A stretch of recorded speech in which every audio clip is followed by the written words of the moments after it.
कर्णा भिक्षा मागितली. कर्णाने डोळे उघडले. संतोष बाबा समोर पाहिलं गरीब ब्राह्मण आहेत, हात जोडलेत. ब्राह्मण देवा मला माफ करा. जोपर्यंत श्वास होता, जोपर्यंत प्राण शिल्लक होता, कवच कुंडल काय होतं नव्हतं सगळं सगळं दान केलंय. पण तुम्ही अशा वेळेला आलेत की आता प्राणही माझ्याकडे राहणार नाही, तोही जाणार आहेत काही मिनिटामध्ये, माझे श्वास संपणार आहेत, मी तुम्हाला काही देऊ शकत नाही. ब्राह्मण काका मला क्षमा करा देवा, मला क्षमा करा. आणि परत डोळे लावलेत. बाबा डोळे लावलेत भोजराज महाराज, पण बुद्धीनं काम चालू केलं. आणि बुद्धी करण्याला सांगते, हे कर्णा, अरे जगामध्ये तुला दानवीर म्हणून ओळखतात, आणि जर तू आज देऊ शकला नाहीत, उद्या लोक म्हणतील कर्ण दानवीर होता पण मरताना देऊ शकला नाहीत, तुझ्या नावाला काळीमा लागेल, डब्बा लागेल, कुठेतरी तुझं नाव पुसलं जाईल. तू दिलंच पाहिजे, तू दिलंच पाहिजे. विचार केला काय देऊ काय देऊ काय देऊ. नंतर आठवलं, अरे माझ्या दाताला सोनं आहे. संभाजी महाराज काय आहे? सोन्याचे दात नाही, दाताला काही लोक म्हणतात सोन्याचे दात होते, ते सोन्याचे दात आता बसवायला लागले लोक. हाडकाचे पडले की सोन्याचे बस होते. निंबा महाराज सोन्याचे दात नव्हते, कारण मी वाचले बरं का, मी काही त्या ठिकाणी पाहिलं नव्हतं. पूर्वी जेव्हा युद्ध चालायचं, कधी कधी दोरी असेल ती प्रतंजा म्हणायची, त्या धनुष्य मानाच्या दोरीला ती प्रतंजा संदीप महाराज दाताने ओढावी लागायची, आणि दातामध्ये ती दोरी अडकू नयेत, रक्त निघून नये, सोनं लावायची दोन्ही दाताच्या मध्ये, असे इथं सोनं लावायची. मी आता फॅशन लावले चांदीचे दात इकडून, हाडकाचे पडले म्हणून चांदीचे लावले. बाबा दात, आमचा एक गायनाचार्य विदर्भामध्ये गेलो, त्याचे दात महाराज सोन्याचे होते समोरचे. आणि गेलो दिवाळीचा प्रेड, दयाराम बाबा आपलं जीवराम बाबा दिवाळीचा प्रेड. एक म्हणे मावशी म्हणे महाराज चला आमनाकडे चहा प्यावाले. म्हणलं चला तर चला, आपल्या महाराजला काय लागतं. महाराज गेलो, ते म्हणे महाराज चहा नाही लाडूच खाऊन घ्या. आणि चाचणी बिघडलेले लाडू भिंतीला मारून फेकलं तर टपकन वापस यायचा. हाताळ्यानं फुटला तरी फुटत नव्हतं, एवढा कडक लाडू. चाचणी बिघडलेला लाडू तिने आणून दिले. आमच्या तर दातावाल्या गायनाचार्यानं असा दोरत लाडू दाबला, जसा लाडू छटकला आणि पलंगा खाली घुसला. यानं बॅटरी काढली आणि पाहायला लागला. म्हातारी पाणी घेऊन आली, म्हणे महाराज काय झालं. ते म्हणे लाडू गेला, जाऊ द्या मी दुसरा देते. ते म्हणे तो लाडू खड्ड्यात घाल, माझे 2 दात त्याच्यामध्ये अडकून गेले. पण हे दात महाराज सोन्याचे नव्हते, दाताला सोनं होतं. भोजराज महाराज दाताला सोनं होतं. आणि विचार केला, देवा ब्राह्मण काका थांबा, आहे माझ्याकडे देण्यासारखं, माझ्या दाताला सोनं आहेत, पण माझ्या शरीरामध्ये प्राण शिल्लक नाही, माझा अवयव आता काम करत नाही. असा 5 फुटावर संतोष बाबा एवढा लांब एक दगड होता. बाबा सांगितलं, ब्राह्मण काका तेवढा दगड मला आणून देता का. तुम्ही मला दगड द्या, तुम्ही दातावर मारीन, तो सोनं काढीन तुमच्या झोळीमध्ये टाकीन, मी दान देईन तुम्हाला. देव लय परीक्षा पाहते बरं का, देव फुकट देत नाही. घेसी तेव्हा देसी ऐसा अससे. देव उदार आहेत पण घेतल्याशिवाय देत नाही, फुकट कोणाला दिलं नाही. आता पण विचार करा, कोणालाच फुकट देत नाही. आणि देवाने परीक्षा पाहायला सुरुवात केली. देव म्हणला मला मोबदला नको, देवाण घेवाण म्हणजे व्यवहार झाला, मी तुला दगड द्यायचा आणि मग तुला मला सोनं देशील. याला दान नाही म्हणत, याला काय म्हणतात, मोबदला, व्यवहार. मला व्यवहार नाही करायचा नाना, मला दान पाहिजेत. देवाने परीक्षा घ्यायला सुरुवात केली. त्याही कंडिशनमध्ये कर्ण सरपटत त्या दगडापर्यंत गेला, दगड घेतला, संतोष बाबा दातावर मारला, सोनं काढला आणि झोळीमध्ये टाकलं. महाराज या अर्जुनाने पाहिलं आणि अर्जुन रडायला लागला. देवा तू म्हणतो ते खरं आहे, अर्जुन मारता मारता दान देऊन जातोय, त्याच्यासारखा दाता होणं शक्य नाही. आपले दाते, आपले विनोद भाऊ, आपले दाते कुत्र्याला भाकर खाऊ देत नाही. कुत्र्याला एखादं कुत्र उपाशी राहतं, रात्रीचं झोपडीत बसेल राहतं, एखाद्या सकाळीच गावात येतं, हे दाता पाहतं, यू यू यू त्या कुत्र्याला भाकर दाखवतो, अर्धी भाकर त्या उपाशी कुत्र्याला. त्याला वाटतं बरे बा अर्धी भाकर भेटते, ते पळत येतं. हो निंबा महाराज पळत येतं, हे भामटं त्या कुत्र्यापुढे भाकरी फेकतं, एका हातामध्ये मोठं दांडकं घेतं, असं मागून भाकरी कुत्र्यापुढे फेकतं, ते बिचारं कुत्रं भाकर खायला लागतं. या असं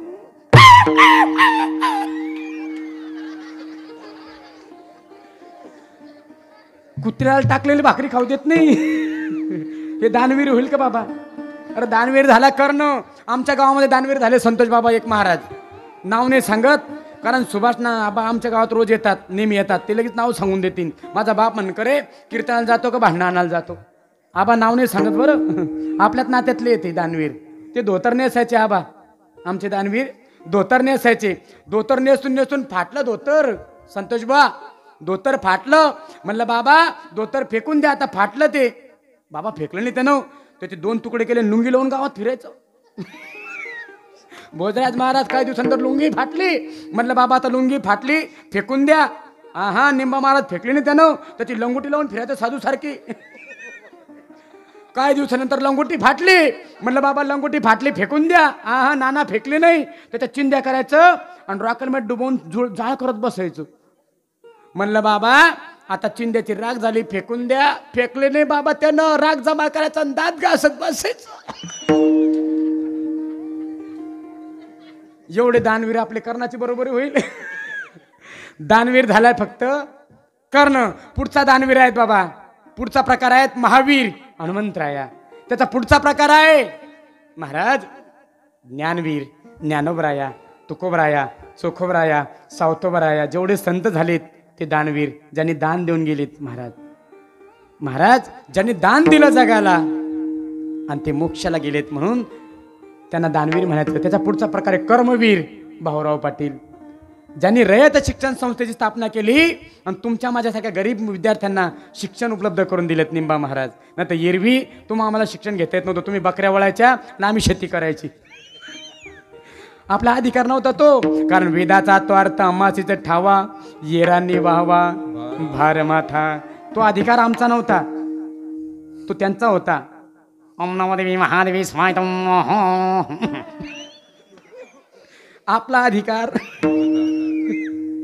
चला या भंगाकडे या, तिकडे जायचं नाही आपल्याला. करा भजन विठ्ठल.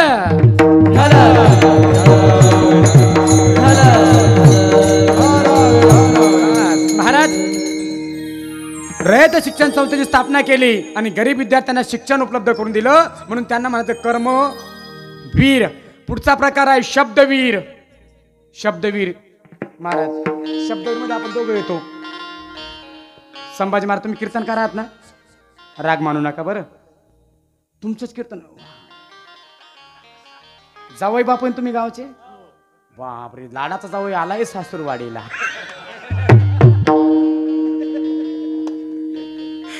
वा वा धन्यवाद महाराज धन्यवाद. मला कळलं होतं तुमच्या लग्नाची पत्रिका मला व्हॉट्सअपला आली होती.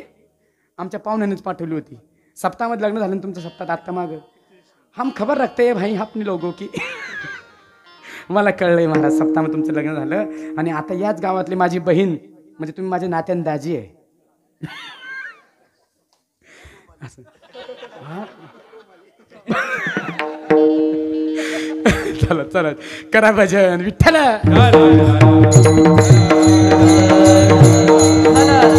चला महाराज राग मानू नका बरं. शब्दवीरमध्ये आपण दोघं येतोय. शब्दवीरमध्ये शब्दवीर प्रकार सांगतोय. शब्दवीरमध्ये येतात पहिले येतं कीर्तनकार आणि दुसरे येतात राजकारणी लोक. आम्ही गाव परत जातोय. आम्ही गावागावामध्ये मला ते आता येत नाही महाराज गायन करतं. माझं गायनात तेवढे लोक देवानं माझी नस मारली. देवाला मत होती याला जर गायन दिलं हे लय मस्त येईन म्हणून तेवढं गायनातून मला स्वरातून कमी केलं. मी वाजवतो पेटी वाजवतो कीर्तनामध्ये. लोकांना साथ देतो, मला स्वर कळतो पण स्वतःला स्वर सापडत नाही. देव लय खोडीचा आहे महाराज. सगळं देत नाही बरं का, काहीतरी कमी करतो. देवानं मला तेवढं कमी केलं नाना. स्वरच दिला नाही. मी तुम्ही कोणता राग म्हटला मला सांगू शकतो. मी तुम्हाला वाजवू शकतो, ऑर्गन वाजवतो पण मला गाता येत नाही. असं राहतं काहीतरी. हे आमचे भाग्यवान आहे संदीप महाराज. गोड आवाज आहे. 8 दिवस लोक पागल करून टाकले त्यांनी आमच्या गावामध्ये. आणि जेव्हा गेले ना ही जोडी, जेव्हा गेलेत, जेव्हा राम लक्ष्मण जाताना जसे लोक रडत होते ना तसं मी रडत होतो दोघं जाताना. महाराज लय गोड स्वभाव. 7 दिवस माझ्या गावामध्ये होते. जाताना अक्षरशः रडलो महाराज. मी यांना विचारा तुम्ही. हे रडत होते, मी रडत होतो. लोकांना वाटलं काय झालं पण हे आमच्यातलं प्रेम होतं महाराज. कारण माझ्या जातीची भेटो मज आणि ते परत आज भेटले. असो चला माझा विषय बाजूला गेला होता. महाराज ऐका. शब्दवरीमध्ये येतात दोघं जण. पहिले कीर्तनकार आणि दुसरे राजकारणी. कीर्तनकार लोक गावामध्ये येतात आणि तुम्हाला सांगतात अरे कौन सी वो चीज यहाँ नहीं मिलती, सब कुछ मिलता है लेकिन माँ नहीं मिलती. आई वडिलांसारखं दैवत या जगामध्ये दुसरं नाहीत. मायबापाची सेवा करा, मायबापाला जीव लावा, मायबापाचा सांभाळ करा. कोण म्हणतो? कीर्तनकार. आणि जे जास्त वरडलं तुमच्या गावात मायबापाबद्दल, जे जास्त वरडलं त्याच्या घरी तुम्ही जा. महाराज जय हरी. आई लायना भाऊ सांभाळतो, मारो का कान फटीत. आमच्या गावात लय वरडत होता मायला जीव लावा आणि बापाचा सांभाळ करा. तुझ्या आईला ना भाऊ सांभाळतो. आम्ही तुम्हाला सांगतो हिंदू धर्माचं दैवत गाय आहे. गाय जगली पाहिजे. गाय जगली तर शेती वाचणार आहे, शेती वाचली तर मनुष्य जगणार आहेत. म्हणून गाय पाहिजे, गाय पाहिजे. प्रत्येकाच्या खुंट्यावर एक एक गाय पाहिजे. तू म्हणा महाराज तुमच्याकडे किती आहे? एक बी नाही. मारू का कान फटीत. नुसतं लोकांना सांगतो का गाई पाळा पा, फक्त आम्ही तुम्हाला सांगतो गाई पाळा. आमच्या खुट्यावर एक बी नाही. माझ्याकडे 5 आहे महाराज. विचार आमच्या सोयऱ्यांना.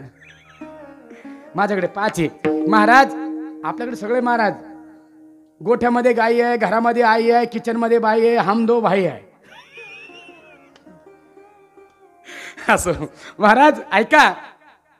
पहिले शब्दवीर आम्ही कीर्तनकार लोक आणि दुसरे शब्दवीर हे राजकारणी लोक. गेलं एक मागे वादळ कीर्तनकार बुवा. आता आले दुसरं झेडपी.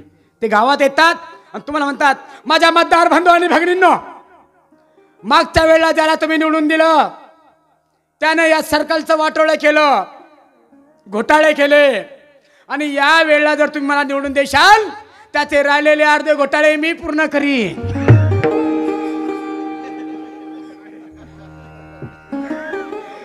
हे मंजूर ते मंजूर ते मंजूर काहीच नाही. एकदा निवडून गेले की येत बी नाही. फक्त शब्द देतात, पाळत नाही. त्यांना म्हणा शब्द वीर. त्याचा पुढचा प्रकार आहे बाबा प्रेमवीर. प्रेमवीर ते लय झाले. तो सैराट पिक्चर पाहिला आणि तिथून प्रेमवीर लय वाढले महाराज. प्रेमवीर जे प्रेमामध्ये मरतात. बाबा उससे मेरी शादी कर दो वरना मैं जान दे दूंगा. लटक लवकर. कशाला नुकसान करतो मुलीचं. महाराज मी एका गावात गेलो. आता तुम्हाला माहिती तुम्ही आमच्या संदीप महाराजला तुम्ही ओळखता. आता हे नवीन आले माझ्यासोबत.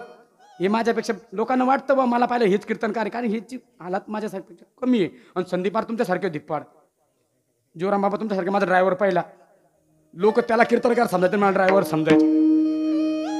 गावात गेलो लोक त्याच्या पाया पडायचे. मला ड्रायव्हर साहेब कस काय होता रस्ता? मी म्हणतो बरा होता रस्ता. फेटा बाला म्हणा अरे येते कीर्तनकार मग याच्या कस काय पाया पडलं आपण. उलट व्हायचं ते. म्हणून त्यांना कमी केलं. म्हणलं आपली इज्जत जाती है भाई. म्हणून आपल्यापेक्षा बघा मुलगी पाहायला जाताना, मुलगी पाहायला जाणारी लक्षात ठेवा. मुलगी पाहायला जाताना आपल्यापेक्षा स्मार्ट पोरगा घेऊन जायचा नाही. ती पोरगी येतील त्याला पाहिल्याच्या आधी त्याला वाटतं हेच काय. आपलं नुकसान होतं. मग नंतर जेव्हा तिला कळतं की हे नाही हे ते म्हणजे मुझे पसंत नाही. म्हणून आपल्यापेक्षा स्मार्ट मुलगा सोबत घेऊन जायचं नाही. आपल्यापेक्षा डाऊन घेऊन जायचं. डाऊन. म्हणून मी माझ्यापेक्षा थोडा म्हणजे लोकांना वाटलं हे ड्रायव्हर आहे. पहिले उलट व्हायचं महाराज. उलट व्हायचं. आणि मी एका गावात गेलो. संदीप महाराजला त्यांना वाटतं हे ड्रायव्हर आहे मी आणि ते कीर्तनकार आहे. एक पोरगं आलं असं 10वीचं पोरगं होतं. म्हणे महाराज तुम्हाला एक सांगू का? म्हणलं सांग ना. तुम्हाला एक सांगू का? म्हणलं सांग ना. म्हणे मी 10वीला आहे. म्हणलं मी कॉफ्या पुरवायला येऊ का? नाही म्हणे महाराज मी 10वीला आहे. माझ्या वर्गात एक पोरगी आहे. ती पलीकडे बसती, मी अलीकडे बसतो. ती माझ्याकडे पाहती, नुसती हसती पण बोलत नाही. म्हणलं तू ये माकड तोंड्या. तिला वाटलं वानर कस काय शाळेत आलं. मला नेमकं पुढचं बोल. ते म्हणे महाराज मी तिच्यावर प्रेम करतो. आणि त्याने मला शेर सांगला महाराज त्या प्रेमवीरनं. प्रेमवीर ते म्हणे महाराज मैंने उसे प्यार किया अबला समझ कर. मैंने उसे प्यार किया अबला समझ कर, लेकिन उसके भाई ने मुझे पिटा तबला समझ कर. मग मी म्हणलं त्याला अरे क्यों मारते हो इन हसीनाओं के लिए, क्यों मरते हो इन हसीनाओं के लिए. मरने के बाद 2 मीटर जमी भी नसीब नहीं होंगी तुम्हारे दफन के लिए. मरना है तो मरो देश धर्म वतन के लिए. हम हिंदुस्तानी तिरंगा निकाल कर देंगे तुम्हारे कफन के लिए. अरे प्रेमवीरांनो प्रेम करा पण मुलीवर नका करू. ती नाशिवंत आहेत.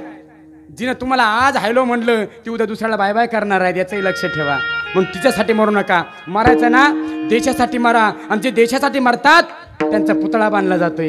हे उदाहरण तुमच्या गावातलं.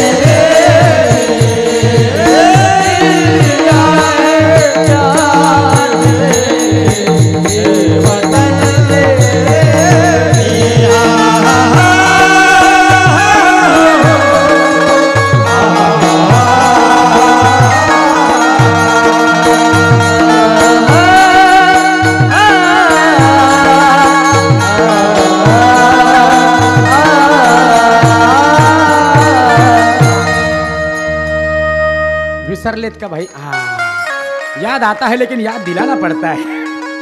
वा वा, धन्यवाद महाराज. ज्यांनी देशासाठी आपली प्राण वाहिलं त्यांना म्हणायचं प्रेमवीर. ज्यांचं देशावर प्रेम होतं, राष्ट्रावर प्रेम होतं, आपल्या गावातला एक प्रेमवीर झालाय, त्यांना खरं प्रेम म्हणतात दादा. मुलीसाठी काय मरताय? म्हणून प्रेमवीरांनो, देशासाठी मरा, पुतळे बांधल्या जातील असो. आणि त्याचा पुढचा प्रकार आहे महाराज, शेवटचा प्रकार सांगतोय, भक्तवीर. भक्तवीर माझे ज्ञानोबा तुकोबा सावतोबा चोखोबा, ज्यांनी भक्तीमध्ये भगवंताला आपलंसं केलं ते भक्तवीर. एक दृष्टांत मानतोय कल्पेशबा. भक्तवीर कसे? भक्तवीर महाराज ऐका दादा, लहुगावमध्ये कीर्तन होतं. माझं जगद्गुरु तुकोबरांचं कीर्तन लहुगावमध्ये आहेत. आणि त्या गावातले एक मुख्य टाळकरी ज्यांचं नाव शोभा कासार, विनोद भाऊ शोभा कासार, हे 14 टाळकऱ्यापैकी एक महत्वाचे टाळकरी. आणि नेमकं त्या दिवशी निंबा महाराज, शोभा कासारांचा मुलगा बिमार होता. शोभा कासारांचा मुलगा आजारी होता. आणि शोभा कासाराची पत्नी शोभा कासाला म्हणते, का हो, मी असं ऐकलं आपल्या गावामध्ये तुकाराम महाराजांचं कीर्तन आहेत आणि मला माहिती आहे तुम्ही कीर्तनाला गेल्याशिवाय राहणार नाहीत, पण माझी तुम्हाला विनंती आहे, तुम्ही आजच्या दिवस कीर्तनाला जाऊ नका ना, वैद्यबाकडे जा, जडीबुटी काढा, काहीतरी आणा, आपल्या मुलाला द्या. आपल्या मुलाची तब्येत क्लिअर झाली पाहिजे, तो दुरुस्त झाला पाहिजे, त्याचा ताप गेला पाहिजे, असं काहीतरी करा ना. तुम्हाला विनंती आहे, तुम्ही कीर्तनाला जाऊ नका. महाराज ऐका, शोभा कासार काय म्हणतात, 7 दिवसाचा झाला उपवासी तरी भजनासी सुख नाही. मग म्हटलं का हो, तुम्ही जाणार काय? आपल्या मुलाचं कसं होईन? महाराज म्हणते, नको खेद करू कोणत्या गोष्टीचा, पती लक्ष्मीचा जाणत असे. महाराज म्हणतात की वाहू हा संसार देवापायी. अगं, ज्यानं जन्माला घातलंय तो पंढरीनाथ परमात्मा आपल्या मुलाची काळजी घेणार आहेत. तुम्हाला कीर्तनाला जाऊ दे. तुम्हाला कीर्तनाला गेलेत महाराज. शोभा कासार कीर्तनाला निघून गेले संदीप बुवा. आणि तिकडे कीर्तन सुरू झालं. जसं कीर्तन रंगात आलं आणि इकडे मुलाचा ताप वाढत गेलाय महाराज. तिकडे कीर्तन रंगात आलं आणि मुलाचा ताप वाढत गेला. दादा ऐका दादा, बाप जरी घर सोडून निघून गेलात, आई बाप जरी निघून गेलात, पण मायला जाता येत नाही ना. बघा ना, तुमचा मुलगा जर बिमार असला, तुमचा पतिराज गावामध्ये जातोय, धुळ्याला जातोय, तुम्हाला जाता येतं का आजारी मुलांना सोडून? कारण माय असते बरं का, माय असते. अरे कशी का असे ना, जैसी तैसी माय बरी, येराल त्या येरणारी. तुकोबाराय म्हणतात, माय कशी असो महाराज, माय कशी असो ती माय असते बरं. बायको कशी असली ती बायको असते. बायको किती गोरी गोमटी राहू द्या. लोकांचं कशा सांगू संतोष बाबा, माझं उदाहरण सांगतोय भोजराज महाराज, माझं उदाहरण ऐका.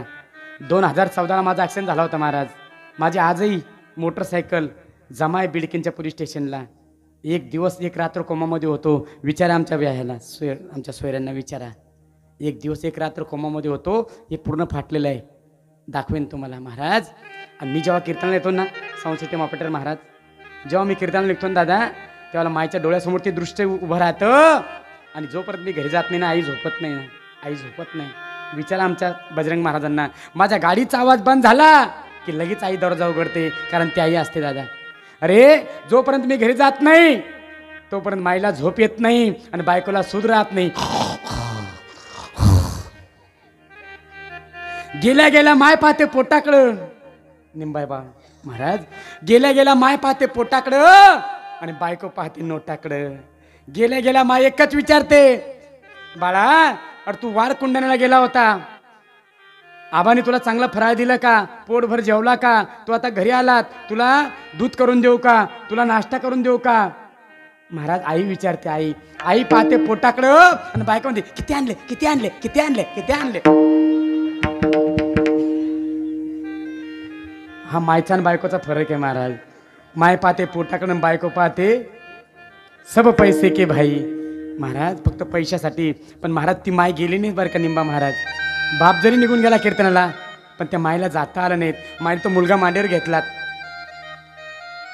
जीवराम बाबा मुलाला मांडीवर घेतलं आणि थंड पाण्याच्या पट्ट्या त्या डोक्यावर ठेवायला लागली, ताप कमी व्हावा म्हणून. संभाजीराजे ताप कमी व्हावा म्हणून त्या थंड पाण्याच्या पट्ट्या ठेवायला लागलीत. तिकडे कीर्तन रंगात आलं, इकडे मुलाचा ताप वाढत गेला. कीर्तन रंगलं महाराज, इकडे ताप वाढला वाढला वाढला, मेंदूमध्ये ताप शिरला आणि मुलाला झटके यायला लागलेत. मुलाला झटके करता करता मुलाने प्राण सोडला. मुलगा मेलाय महाराज. शोभा कासाराचा मुलगा मेला. आणि त्यावेळेला अधिकार आपल्याला नव्हता बरं. आणि काही लोक माझ्या तुकोबा जळत होते. त्यांना असं वाटायचं अरे मराठ्याच्या जातीमध्ये कुणब्याच्या कुळामध्ये हा तुकोबा जन्माला आला आणि वेदाचा अर्थ मराठीमध्ये सांगतोय. जर याचं असंच चालू राहिलं उद्या आम्हाला कोणी विचारणार नाही, म्हणून याचं कीर्तन भजन थांबलं पाहिजे, याला कुठेतरी अटकाव झाला पाहिजे, हा कुठेतरी शांत बसला पाहिजे, याची संधीची वाट पाहत होते. एखादा प्रसंग यावा आणि आम्ही याला बदनाम करावा आणि ती संधी चालून आली. महाराज त्यांना कळलं ही माय रडायला लागली, माझा बाळ गेला, माझा सोन्या गेला, माझा राजा गेला. हा आवाज त्या वाड्यापर्यंत गेला. ते पळत आले. काय झालं हो वहिनी? सांगितलं माझा राजा गेला. तो पळत गेला. अहो भट्ट मोठा चान्स आहे, मोठी संधी आहे, त्या शोभा कासाराचा मुलगा भेला की हो आपण एक काम करायचो, त्या मुलाला उचलायचो, कीर्तनात नेऊन बसवायचो आणि आपण बोंब मारायची. बघा त्या कुणबट्टांना कीर्तन केलं म्हणून गावातला मुलगा मेला. महाराज मेलेला मुलगा उचलला, त्या कर्मठांनी मेलेला मुलगा उचलला. कीर्तनामध्ये वृंदावन होतं, तिथं टेकून बसवला. कोण? मेलेला मुलगा. आणि माझा तुकोबा सर्वांना म्हणतो करा भजन, करा विठ्ठल.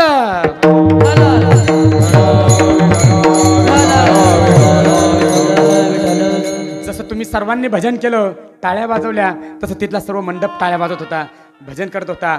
पण एक मुलगा टाळे वाजवत नव्हता आणि भजनही करत नव्हता. तुकोबाने पाहिलं, कारण तो मेला होता. वा तुम्ही ऐकताय बाबा कीर्तन, कारण तो मेला होता. माझा तुकोबा म्हणतो ए राजा, ए माझ्या सोन्या, अरे वाजव ना टाळी, म्हणा विठ्ठल विठ्ठल, वाजवणारे टाळी, म्हणा विठ्ठल विठ्ठल. पण तो हलत नव्हता, डोलत नव्हता, काही बोलत नव्हता, कारण तो मेला होता.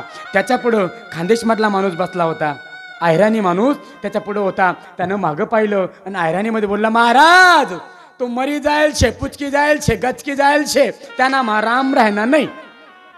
महाराज हे शब्द ऐकले माझ्या तुकोबांना आणि अंगाला दरदरून घाम फुटला. विनोद दादा दरदरून घाम फुटलाय आणि देवाला विनंती केली, पांडुरंगा पंढरीनाथा, अरे तुझ्या कीर्तनात मुलगा मरावा, माझा अपमान नाही, तुझा अपमान आहे. उद्या जर लोकांना कळलं की कीर्तनात मुलं मरतात, तुझा सप्ताह कोणी ठेवणार नाही, तुझं कीर्तन कोणी ऐकणार नाही, तुझं भजन कोणी करणार नाही. पांडुरंगा हा इज्जत माझी नाहीत, तुझी आबरू जाणार आहेत, तुझं कीर्तन बंद होणार आहेत. पांडुरंगा तुला माझी लाज राखायची आहे, मी तुला विनंती करतो पंढरीनाथा, मी तुला प्रार्थना करतो. माझ्या तुकोबांना प्रार्थना केली. कशी केली ऐका, कशी केली प्रार्थना ऐका. हे भगवंता, हे भगवंता, मी आहे तुझा दास, माझ्या भक्तीचं करू नको नास, तुला माझ्यासाठी पळत यावं लागेल वास आणि या कीर्तनात करावं लागेल वास आणि चालू करावा लागेल मुलाचा श्वास. सृष्टीपालक, विश्वचालक, ब्रह्मांड मालक, चराचरामध्ये वास्तव्य करणाऱ्या भगवान परमात्म्याचा थांबलाय श्वास, त्याने सोडली रुक्मिणी मातेची आस, पळत सुटलाय फास, कीर्तनात केलाय वास आणि चालू झाला मुलाचा श्वास. अरे माझ्या जगद्गुरु तुकोबरायांच्या कीर्तनात मेलेला मुलगा जिवंत होतो. संतोष बाबा का होतो? कारण माझे तुकोबा वीर होते. कुणाचे वीर? वीर विठ्ठलाचे गाणे, वीर विठ्ठलाचे गाणे, वीर विठ्ठलाचे गाणे, वीर विठ्ठलाचे गाणे, वीर विठ्ठलाचे गाणे, वीर विठ्ठलाचे गाणे, वीर विठ्ठलाचे गाणे, वीर विठ्ठलाचे गाणे.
पहिला प्रसंग आहे माझा. वा, याही वयामध्ये एवढा गोड आवाज.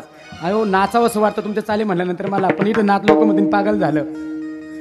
जेव्हा तुम्ही नाचत होते ना इथं हरिपाठ संपला असा वाटत होतं महाराज आपणही नाचून घ्यावं. पण लोक लगेच शूटिंग काढते. महाराज बिघडलं. महाराज मस्ती अंगात महाराज. आणि नाचलं पाहिजे बरं, नाचलं पाहिजे.